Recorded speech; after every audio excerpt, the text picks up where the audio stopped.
하나님의 말씀은 고린도후서 12장 9절입니다. 고린도후서 12장 9절.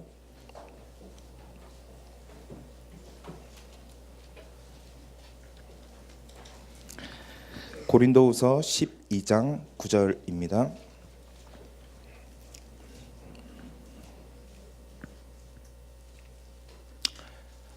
다 찾으셨어요? 우리 한 목소리로 합독하도록 하겠습니다.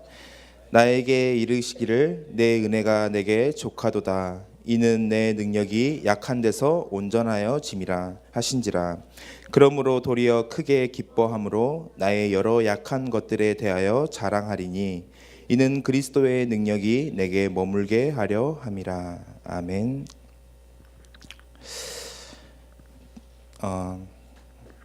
마지막 주네요. 제가 서는 마지막 주인데 배장현 목사님 빨리 보고 싶죠. 저는 예일교회에서 대학부를 담당하고 있어요. 그래서 제 마음의 1순위는 항상 대학부에 있지만 제가 제 인생을 일자로 쭉 길게 이렇게 느려 봤을 때 제가 청소년 시기에 가장 많이 방황을 했고요. 그리고 청소년 시기에 복음을 인격적으로 받았어요. 그래서 저에게 청소년 시기는 아주 특별한, 그래서 항상 제 마음 한켠에 청소년 시기에 받았던 그 은혜와 그 응답들이 제 마음속에 있습니다. 여러분들은 이해가 잘 안 되실 수도 있어요. 저는 여기서 청소년부를 이렇게 다녔기 때문에. 네, 저희 아버지가 같이 이렇게 올라오시기 전에 이제 어머니 아버지는 여기 구루터기 성전에서 밑으로 가시고 주차장이 여기 뒤쪽에 있었거든요. 네, 저는 위로 올라가고, 위에 올라가다가 이제 헌금을 줘요. 저한테 이제 중고등부 예배 때 꼭 헌금을 하라고. 이제 그 헌금을 받아서 이렇게 즐겁게 올라가는 척을 하다가 어머니 옆에 보고 어머니 아버지가 내려가시는 게 확실하다면 다시 내려와 가지고 그 헌금을 오롯이 차비에 쓰고 다시, 제 그때 집에 첨단이었거든요. 집까지 딱 안전하게 도착한 뒤에 집에서 또 그 다음 취침을 이렇게 하기도 하고, 그랬던 삶을, 제가 신앙생활을 그렇게 했었습니다. 전혀 믿겨지지가 않을 수도 있는데 여기에 참 증인들이 참 많아요, 선생님들이. 그래서 그런가 하면은 항상 여기에 어쩔 수 없이 왔을 때는 잠을 그렇게 잤어요. 이렇게 엎드려 가지고 잠도 자고, 선생님들도 처음에는 깨우다가 얘가 작정하고 자는 것 같아서 더 이상 깨우지도 않고, 이게 그렇게 제 기억에 그랬던 것 같습니다. 그러다가 어느 날 제 인생에 그리스도가 찾아왔는데 참 감사했어요. 이게 저에게 복음이 사실적으로 믿어지기 시작할 때부터 얼마나 감사한지. 그 전까지 제 인생에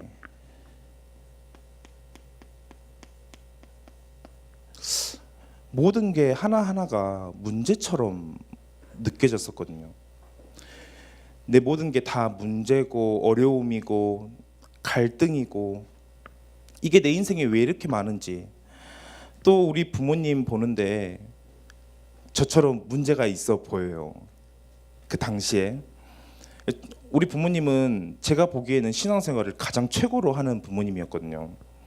일단 저보다 훨씬 기도를 많이 하시고 주일 예배를 빠지지 않고 그렇게 열심히 믿는데도 삶이 변하지가 않은 것처럼 보였어요. 그럼 나는 얼마나 열심히 믿어야 되지? 이 질문이 자연스럽게 제게 오더라고요. 얼마나 열심히 믿어야 될까요? 얼마나 열심히 믿어야 우리 이 문제들은 찾아오지 않게 될까요? 여러분들이 한번 오늘 잠깐이지만 이 시간에 한번 고민해 봤으면 좋겠어요. 왜 내 인생에 이게 너무나도 많고 아직도 있고, 이걸 어떻게 해야 될까? 어, 저는 이 중고등부 시기에 여러분들이 이 결론을 내린다면은 하나님이 중요한 은혜를 여러분들에게 주실 거라고 생각이 듭니다. 많은 부모님들이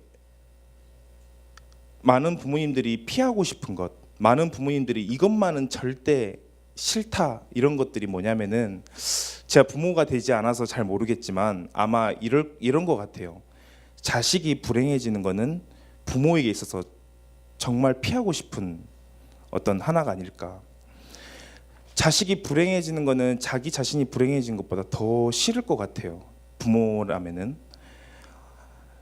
근데 그래서 많은 부모님들이 자식을 놓고 어떤 선택을 하는지 가만히 지켜보니까 인생을 통해서 배웠잖아요. 이렇게 선택을 하면 이런 길로 가면은 이 자식이 불행해질 거야. 라는 이런 생각들이 있기 때문에 최대한 그 길로 가지 않도록 이렇게 때로는 잔소리도 하고 때로는 우리를 통제하는 것처럼 느끼기도 하고 때로는 나는 이걸 하고 싶은데 못하게도 만들고 그쵸? 제 조카가 서우라고 있거든요. 근데 그 조카한테 제가 음식 먹는 게 아무리 귀엽다고 막 껌을 주거나 그러지 않잖아요. 그쵸? 사랑하면 사랑할수록 그 사람에 대해 미래를 걱정하게 되고 그 사람이 선택하는 거 하나하나를 주의 깊게 쳐다보게 되고 보통 부모님들이 다 그러시는 것 같아요. 물론 저도 부모가 되면 그러겠죠. 근데 우리 만약에 부모님들이 다른 쪽으로 한번 생각을 해본다면 결국에는 여러분들이 부모님의 손에서 벗어날 때가 와요. 아무리 통제하고 아무리 안전한 길로 가게끔 만들어주고 아무리 옆에서 도와줘도 결국에는 마음으로든 정신적으로든 부모님과 독립하는 날이 오거든요.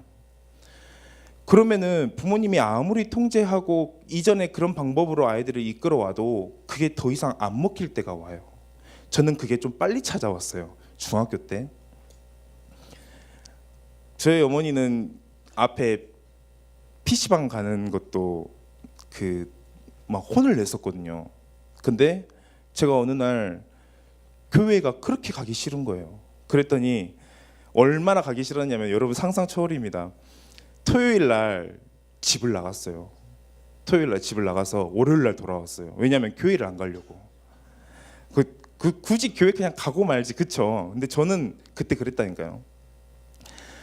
이게 어머니 아버지가 이제 통제 바뀐 거야. 제가 더 이상 통제가 안 돼. 왜냐하면 토요일 날 교복을 입고 가출을 했어요. 교복을 입고 다시 바로 학교를 가야지라고 생각해서 그것도 잘 때가 있어서 나갔냐 그것도 아니야. 그냥 밖에서 계속 싸우다 다니는 거예요.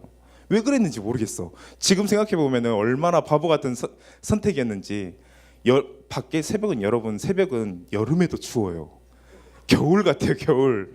막 덜덜 떨면서 혼자 그렇게 앉아 있는 거예요. 그 교회를 안 가려고. 얼마나 문제투성이었겠습니까 제가. 그리고 월요일 날 그렇게 가면은 얼마나 행복하겠습니까 제가. 근데 그 정도로 교회를 가기 싫어서. 왜냐하면 교회를 가봤자 그게 뭐 그런 생각들이 굉장히 강했던 거죠. 부모님이 한두 번은 그렇게 혼도 내보고 해봤지만 이 애가 더 이상 통제 바뀐 거야. 그랬더니 이제는 아예 관심을 끄더라고요. 저는 이제 다행히 이제 집을 나갈 때는 집 열쇠는 꼭 가지고 갑니다. 제가 무슨 일이 있어도 집 열쇠는 꼭 가지고 가는데 부모님 없는 시간대 그때 맞벌이를 하셨으니까 없는 시간대 가서 씻고 옷 갈아입고 다시 나가고 이런 삶들을 반복해 나가면서 그렇게 공부를 했겠습니까? 공부도 안 했죠. 공부도 안 하고 제가 시험 공부 때 유일하게 들고 다니는 건 도덕책 그거 하나 읽으면 좀 될 것 같아서. 근데 그것도 제 생각만큼 성적이 안 나오고. 그러다가 당연히 친구들과 많이 놀았겠죠. 그러다가 이제 공부를 안 해서 별로 좋지 못한 고등학교로 진학을 하게 됐어요. 제가 친구 문제 때문에 한 번 이사를 한 적이 있거든요. 이렇게 아예 타 지역으로 가버려야 되는데 그냥 제가 북구에 살았는데 광산구로 이사를 갔어요. 이렇게 이사를 가니까 어땠겠어요? 여기 있는 친구들이 여기 있는 친구들을 또 소개를 시켜줘서 엄청난 친구들이 생긴 거예요. 그래서 이제 중3은 제 인생에 가장 많이 밖에서 놀았던 그런, 여러분들이 놀았다고 하면은 굉장히 막 타락했고 이렇게 생각할 수도 있지만은 그냥 밖에서 많이 놀았어요. 막 이렇게 시간을 많이 할애했어요. 그러다 보니까 고등학교를 좋지 않은 고등학교를 이렇게 가게 됐는데 제가 거짓말을 조금 보태서 입학식 날 이제 무슨 OT 같이 그런 설명회를 하는 날이었는데 제가 거기를 갔더니 한 80%는 거짓말 조금 보탰습니다. 한 80%는 제가 알고 있는 친구들인 거예요. 하고 인사하기 바빴어요. 했더니 제 생각에 제 마음속에 여러분들 어떤 생각이 들었습니까? 드디어 고등학교 이제 끊임없이 놀아야지 이런 생각들을 했을 것 같은데 하나님이 저에게 은혜를 주신 것 같아요. 그때 저에게 무슨 생각이 들었냐면 언제까지 놀아야 되지? 이 생각이 들었어요. 언제까지 이 삶을 해야 되지? 지금도 충분히 많이 놀았고 이제는 점점 내 미래가 걱정이 되기 시작했어요. 근데 이 애들이 보통 애들이 아니야. 모인 애들이 더 많이 놀 것 같은데 나는 언제까지 이 삶을 지속해야 될까? 이런 질문들이 저에게 던져지고 나서 어머니한테 제가 여기를 뜨고 싶다 이렇게 얘기했어요. 뭐 문제가 있었던 게 아니야. 그냥 여기를 뜨고 싶다. 나는 진짜 복음 알고 싶은데 복음을 알 수 있는 곳으로 내가 인도받았으면 좋겠다. 이렇게 이야기를 했어요. 그래서 이제 다른 지역에서 제가 고등학교를 다니게 됐습니다. 근데 이미 저한테 그런 갈급함과 그런 것들이 있기 때문에 내가 다른 데로 가서 은혜를 받아서 변화된 게 아니라 제 마음에 엄청난 갈급함이 있었어요. 복음에 대한 갈급함. 더 알고 싶은데 나는 이렇게 살기 싫은데 나는 더 복음, 교회에서 그렇게 저 전도사님이 저 목사님이 말하고 있는 그 복음을 정말로 알고 싶은데 어떻게 해야 되지? 이 갈급함이 하나님이 주신 갈급함이었고 그게 저의 모든 선택을 이렇게 만들어 갔던 것 같아요. 그래서 거기서 제가 드디어 이제 거기서 중국을 가게 됐는데 중국 가서 선교사님 밑에서 따라다니면서 제가 복음을 받은 거예요. 드디어 복음이 믿어진 거예요. 복음이 얼마나 믿어졌냐면은 여러분들 자는데 침대에 딱 누웠잖아요. 그럼 여러분들 바로 1초 만에 코 골고 자버리죠. 근데 그때는 제가 딱 자려고 누웠는데 이런 생각이 드는 거예요. 진짜 예수님이 살아있으면 어떡하지? 진짜 살아있으면 어떡하지? 나는 이때까지 이렇게 살았는데 그때가 18살 때였어요. 나 진짜 살아있으면 난 이제 앞으로 뭘 하고 살아야 되지? 이분을 위해 내가 할 수 있는 건 뭐지? 아마 그때 하나님께서 급격하게 교육자의 길로 막 틀어가신 것 같아요. 여튼 여러분들이 이걸 별로 듣고 싶지 않은 저 전도사님의 인생 이야기, 제가 하고 싶은 말이 좀 따로 있는데 많은 부모님들이 내가 안전하게 통제하고 관리하고 이렇게 하면은 그 아이가 변화될 거라고 생각을 하는데 저는 조금 절반은 맞고 절반은 틀렸다라고 얘기하고 싶어요. 이 아이들이 세균에 묻는 거를 두려워해서 멸균실에다 갖다 놓으면은 세균은 없겠죠. 근데 이 아이들 면역성이 더 이상 자랄 기회가 없는 거예요. 이 아이는 결국에는 문제 가운데 던져져야 되는데 이 아이는 결국 문제 가운데서 진짜 중요한 선택을 해야 되는 아이들인데 그러면은 정말 어린 시절부터 이 아이에게 가르쳐야 될 거는 문제 가운데 어떤 선택을 해야 될 것인가를 사실은 가르쳐 줘야 되는 거예요. 문제 가운데 정말 복음의 선택이 무엇이지?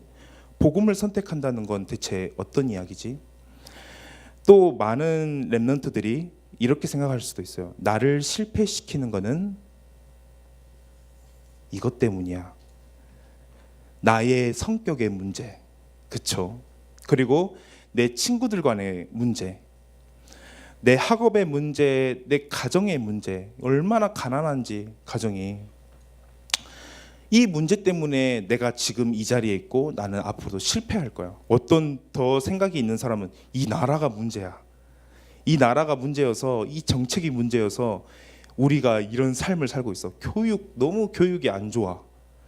그래서 나는 더 선진의 더 좋은 윤택한 교육을 받으면은 더 잘할 수 있을 것 같은데, 저는 그걸 보고 큰 착각이라고 이야기를 해주고 싶어요. 진짜 문제가 있어서 우리가 망하는 것처럼 생각한다면은 여러분들 큰 착각이에요.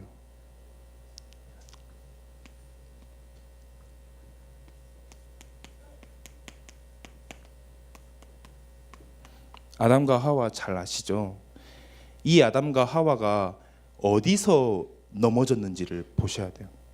아담과 하와가 어떤 환경에서 넘어졌는지를 보셔야 돼요. 잘 아잖아요. 에덴 동산에서 넘어졌어요. 하나님이 만들고 심히 보기에 좋았던 완벽한 환경에서 아담과 하와는 넘어졌거든요. 여러분들, 환경이 좋지 않다고 해서 넘어지는 게 아니에요. 완벽한 환경에 놓여 있던 아담과 하와는 넘어져 버렸다니까요. 그래서 여러분들 정말 기억해야 돼요. 이 아담과 하와는 완벽한 환경에서 넘어졌지만, 이거를 죄송합니다. 문제가 없는 완벽한 환경이었지만 넘어졌어요. 근데 누구나 보기에 문제가 너무나도 많아 보이던 성경의 많은 인물들, 누가 있죠? 대표적으로 요셉이 있겠죠. 형들이 팔았어. 구덩이에 빠져서 노예로 갔어. 누가의 모함으로 감옥에 갔어. 얼마나 문제투성이었는지.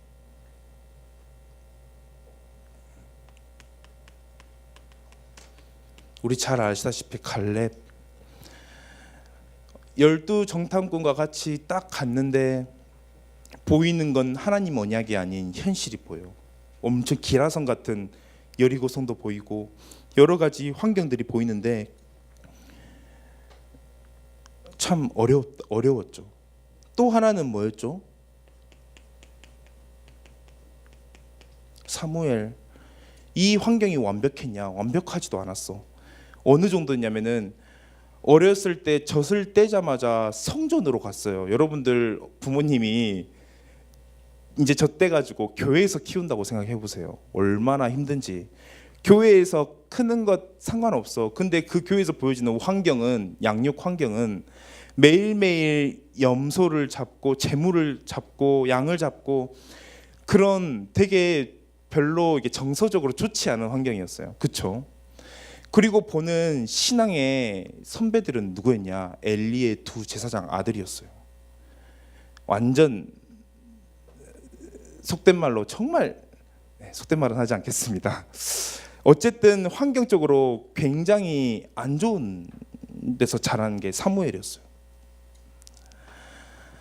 어떤 사람들은 생각해요. 우리 아들이 기도를 못하는 거는 교회가 그런 환경을 주지 못해서인 거야. 어떤 교회가 문제라서 그런 거야. 교회를 옮겨야지. 내 아이가 신앙적으로 잘 케어를 받지 못하는 건 교육자가 그 일을 하지 못해서야. 교육자로서는 그 말이 맞다고 생각이 듭니다. 그렇지만 궁극적으로, 그리고 또 하나는 내가 찬양을 못하는 거는 찬양 인도자가 막 목소리가 음이탈되고, 오늘은 너무 잘했는데 찬양 인도를 못하는 거, 내가 찬양을 잘 집중 속으로 못 들어가는 거는 악기가 이상해서야. 이렇게 생각하는 사람들이 있는데 저는 천만의 말씀이에요. 이 문제가 많았던 이 환경 속에서 요셉과 갈렙, 사무엘, 또 다윗 어떤 선택을 했는지 봐야 돼요. 문제가 많았는데 그 문제가 이들에게 더 이상의 문제가 되지 않고 이들은 오히려 이것들을 뛰어넘는, 사무엘 같은 사람들은 어땠습니까? 완전 신앙적으로 내가 했던 멘토들은 완전히 엉망이고 엘리 제사장은 영적으로 너무 어둡고, 그러면 이 사무엘은 실패해야 되잖아요. 실패해야 되는 게 당연하잖아요. 근데 그 중에서 하나님의 음성을 들어버리는 그런 위인이었어요. 다윗 얼마나 쫓겨다녔는지, 망해야죠. 한 나라가 쫓고 있는데. 근데 다윗의 고백들을 하나하나 살펴보세요. 완전히 다른 고백들을 하고 있어요. 요셉과 갈렙도 마찬가지죠. 나이가 80이 넘었는데도 내가 40대와 같다. 지금도 하나님의 언약을 위해서 난 뛰어갈 수 있다. 하나님이 약속하지 않았냐. 더 이상 이들에게는 문제가 더 이상 아니었던 거예요. 그렇다면은 우리의 기준은 문제가 있냐? 문제가 없어도 넘어졌는데요. 문제가 없냐? 문제가 있냐? 이게 사실은 중요한 게 아닌 거예요. 저 전도사님이 너무 말을 저렇게 어렵게 하다니 라고 생각했을 수 있습니다. 어려운 이야기 하나 더 할게요. 마지막이니까. 예수님이 바리새인이 그랬어요. 야, 그 음식을 먹으면 더러워질 거야 이랬어요. 그래서 예수님이 뭐라고 하는지 아세요? 야, 그걸 먹는다고 내 몸이 더러워지는 거 아니야. 네 입에서 나오는 그게 너를 더럽게 하는 거야 라고 했어요. 무슨 말입니까?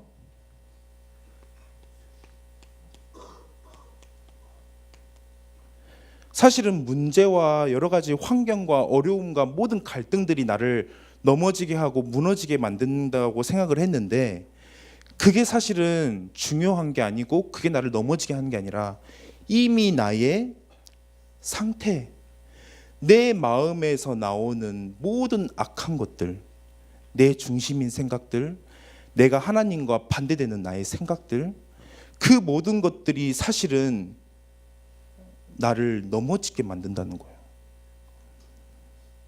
이게 바로 고린도후서에서 그렇게 얘기하고 있던, 야, 문제 그거는 사실 아무것도 아니고 빨리 영적 서밋으로서 너가 살아야 돼. 너가 문제 해결하려고 하지 말고, 문제 바꾸려고 하지 말고, 환경 바꾸고자 하지 말고, 저 사람 나에게 갈등 주는데 저 인간을 성격을 개조시켜야겠어. 그런 거 절대 안 돼요. 내가 왜 하나님이 이 문제와 어려움과 사건을 주셨는지, 내가 하나님의 말씀 앞에서 조금만 이것들을 찾을 수 있는 힘이 있다. 여러분들 완전히 다른 삶들을 살게 될 거예요. 그래서 오늘 서론에 했던 이야기들을 정말 조금 고민을 해보면서, 아, 저 전도사님 이제 서론 끝났네 라고 본론이 짧습니다. 본론이 짧은데, 영적 서밋이 그러면 대체 뭐냐? 영적 서밋 뭘까요? 영적 서밋이 이렇게 문제가 와도 그것들을 이길 수 있는 힘이 대체 뭘까요? 저는 이렇게 표현해 볼 수 있을 것 같아요. 영적 서밋, 뭐 배장현 목사님이 오셔갖고 더 명쾌하고 명확한 정리를 해주시겠지만, 제 생각은 이렇습니다. 영적 서밋이란 무엇이냐? 여러분들이 다른 것으로 만족하지 않고 하나님 한 분만으로 만족하고 그 하나님으로 기뻐하고, 그 속에 있는 하나님 안에 있는 모든 평안과 행복, 모든 것들을 공급받으면서 그 영적인 가치가 내게 너무 소중해지고, 그 모든 것을 선택하는데 하나님이 원하시고 기뻐하는 걸 선택하는 그 상태, 저는 그게 바로 영적 서밋이 아닐까 생각이 들어요. 그래서 여러분들 오늘 꼭 기억하셨으면 좋겠는 게, 오늘 말씀에서 고린도후서에서 정말 찾아야 될 게 뭐냐면은,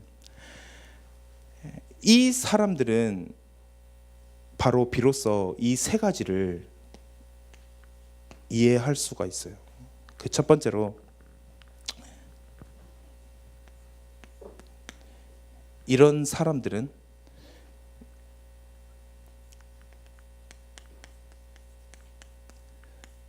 나를 자랑하는 것이 아니라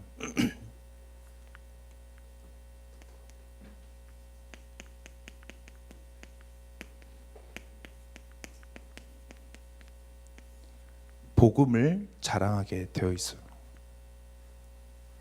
이게 대체 무슨 말입니까? 이 상태에 오르면 그렇게 자연스럽게 돼 있어요. 왜냐면은 진짜 복음이 가치 있다라는 걸 알게 되거든요. 진짜 복음이. 여러분들을 가치 있게 만드는 건 여러분들이 가지고 있는 핸드폰이 아니에요. 여러분들이 가치 있게 만드는 거는 여러분들이 지금 메고 있는 가방이 아니에요. 남자친구가 아니고 여자친구도 아니에요. 여러분들이 진짜 여러분들을 더욱더 가치 있게 만드는 건 뭐냐? 바로 이 복음이 여러분들 안에 있어가지고 하나님이 여러분들을 보시고 너무나도 기뻐하시고 너무나도 여러분들을 사랑하시고, 복음 때문에 우리가 참된 가치가 있는 건데, 자꾸만 좋은 컴퓨터를 사면은, 좋은 친구를 사귀면, 저 친구 학교에서 좀 멋있어 보이는데 내 친구 삼으면, 저 친구랑 같이 다니면 그게 나의 가치인 줄 알아요. 근데 그거 아니거든요. 진짜 가치와 내 자랑이 뭐냐? 복음 안에 있다라는 걸 깨닫게 되면은 복음을 자랑할 수밖에 없겠죠. 아주 자연스러운 거예요. 복음을 자랑하는 자로 하나님께서 우리에게 중요한 은혜를 주실 것이다. 그리고 내가 가진 축복 때문에 나의 위대함을 자랑하는 것이 아니라,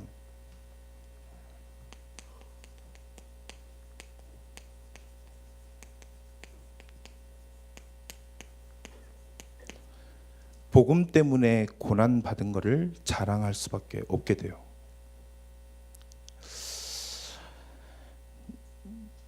진짜 복음을 받고 복음을 알게 되면은 이럴 수밖에 없어요. 복음 받았더니 이런 응답들이 되게 짱이지 않니? 복음을 받더니 이런 응답들이 왔어. 너도 믿어봐. 그렇게 이야기는 적어도 안 할 거예요. 복음을 받고 하나님이 나를 위해 고난 당하시고 죽으시고, 나도 그 은혜를 깨달아 그 은혜에 보답하여 나 또한 하나님의 고난에 참여하고, 나 또한 이 복음 때문에 고통받은 것을 감사하고 또 이것을 전파하고, 바울이 했던 모든 행적들과 고백들을 살펴보면은 다 이거 자랑했어요. 바울이 얼마나 복음을 정확하게 깨달았는지. 저는 여러분들이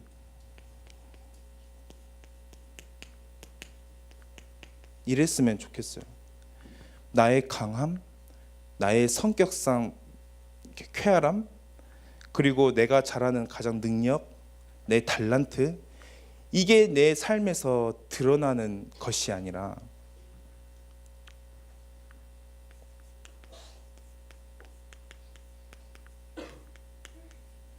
여러분들이 나의 약한 그것들, 쪽팔려서 말도 못하는 그것들, 사실은 그게 하나님이 실수한 것이 아니라 나에게 주신 가장 소중한 거였구나라는 걸 깨달았으면 좋겠어요.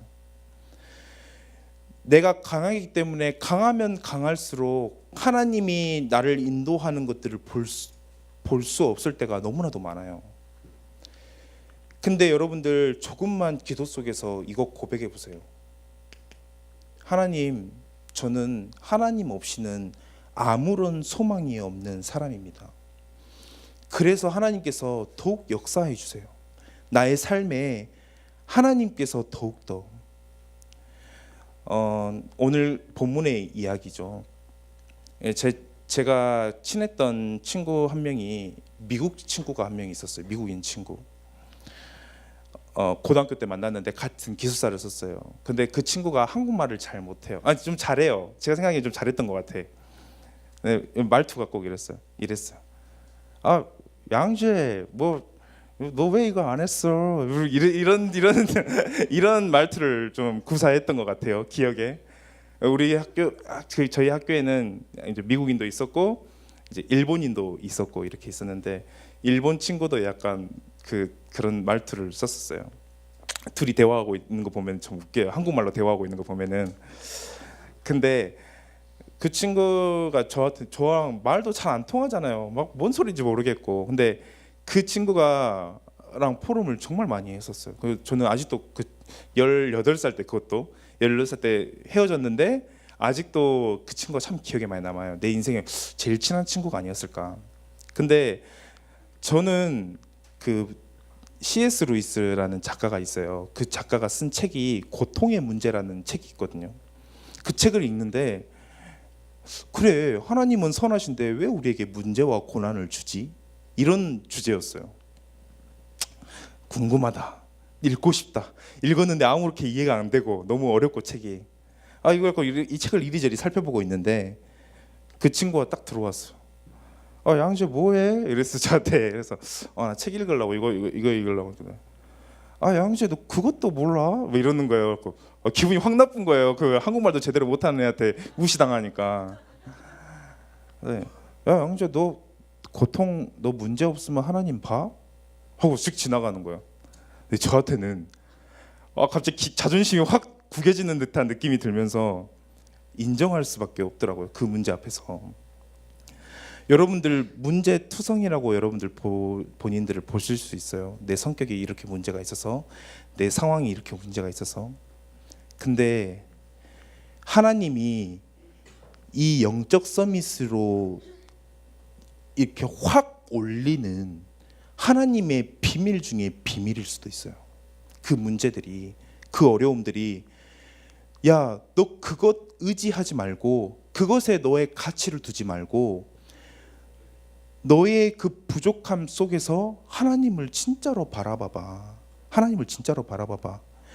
그때 내가 주는 은혜는 세상이 주는 은혜가 아니야. 이게 보여지기 시작하면은 여러분들 문제가 될 수가 없죠. 저는 그렇게 생각해요. 가끔씩 제가 이런 위치에 있어서 그런지 양재 전사님은 저렇고 이렇고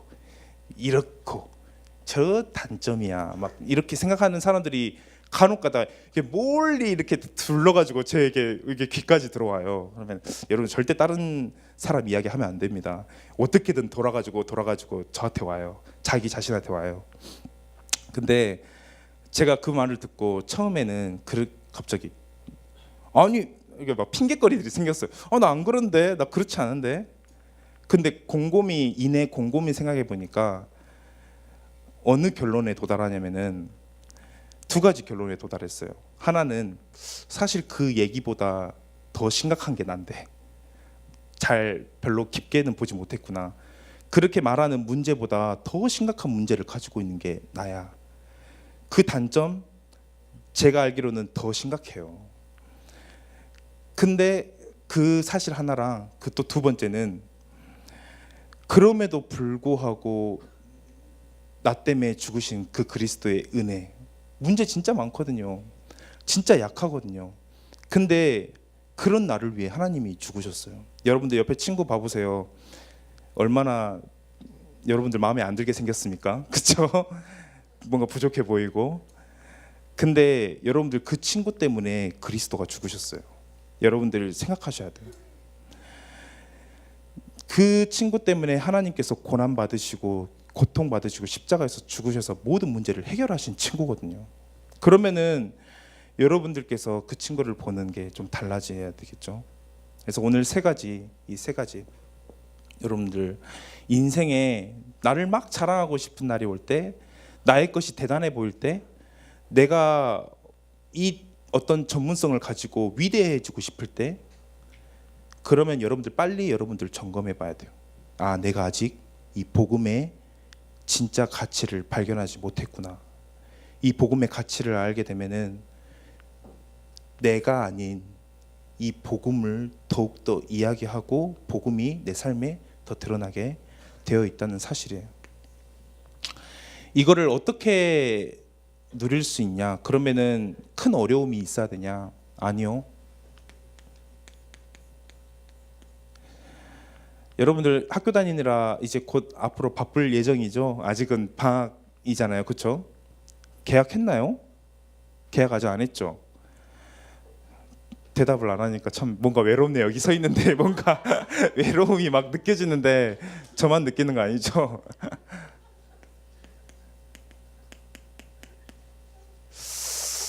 매일에 여러분들 조금만 시간을 내 가지고 아침이면 가장 좋아요.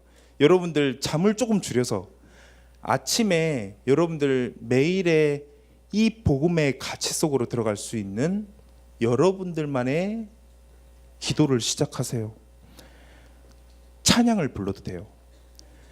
찬양을 하면서 가사를 묵상해도 돼요. 어쨌든 이래나 저래나 하나님 앞에 온전히 나를 집중하고 하나님을 바라볼 수 있는 시간들을 빨리 찾아라. 다른 말로 그냥 기도 아니라 나의 기도. 여러분들 빨리 찾아야 돼요.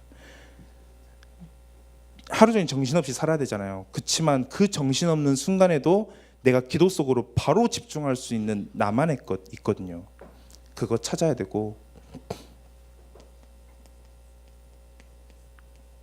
여러분들 어디에 성공하냐면은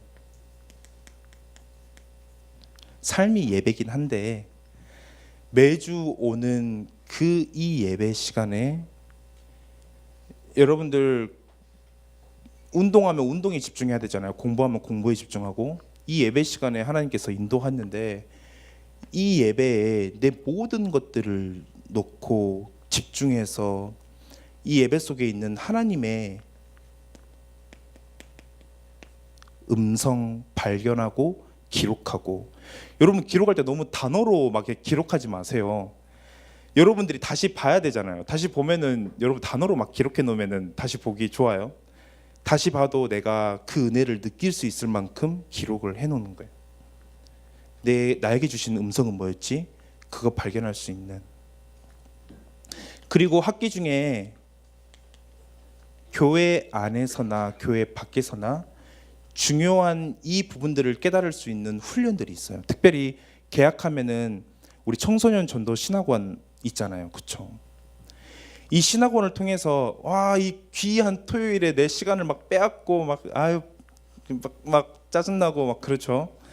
저도 다니면서 이렇게 땡땡이 치면서 저기서 탕수육 많이 사 먹었는데, 훈련에 여러분들 의미를 정말로 깨닫고 이 속으로 들어갈 수 있는 여러분들 훈련.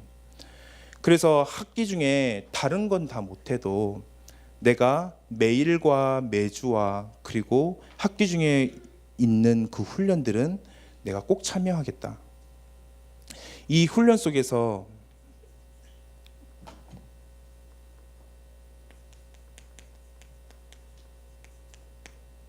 하나님은 여러분들을 각인된 것, 또 뿌리 내려진 것, 체질되어진 것.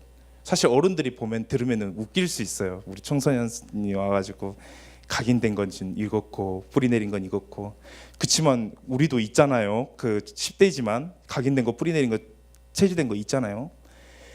근데 지금 그 말랑말랑한 시기 때 여러분들 변화시키기가 너무 쉬워요. 훈련 속에서 여러분들 이것들을 조금씩 영적 서밋으로 갈 수 있는 모든 체질들 변화시킬 수 있는 여러분들이 됐으면 좋겠습니다. 저 시계 안 보고 했는데 죄송합니다. 10시가 넘었네요. 우리 잠깐만 이제 마지막 주니까 우리 함께 순서에는 아니지만 말씀을 놓고 이 시간 좀 합심으로 좀 기도했으면 좋겠습니다. 하나님, 혹시 복음을 알지 못하는 친구, 아직도 하나님이 믿어지지 않는 친구들이 있다면은 하나님을 아는 그 시간이 되게 해달라고. 하나님 제발 하나님이 누구인지 복음이 무엇인지 알게 해달라고. 그리고 이 복음의 가치가 나의 가치가 돼서 이 복음만을 자랑하고 이 복음 때문에 받는 고난이 나에게 너무 감사하고 이 복음 속에 있는 모든 축복과 모든 것들 완전히 회복되어지고 그래서 나의 연약함도 감사할 수 있는 하나님 이 복음을 알게 해달라고. 이 말씀 속에서 오늘 말씀을 들으면서 하나님 정말로 복음을 알고 싶습니다. 하나님 복음 속으로 더욱더 깊이 들어가게 하여 주옵소서. 하나님 그래서 매일과 매주와 또 특별히 한 학기당 진행되는 훈련 속에서 하나님이 가장 원하시는 것 찾게 해달라고 이 시간 말씀을 기억하며 합심으로 기도하도록 하겠습니다. 살아계신 하나님 아버지 감사합니다.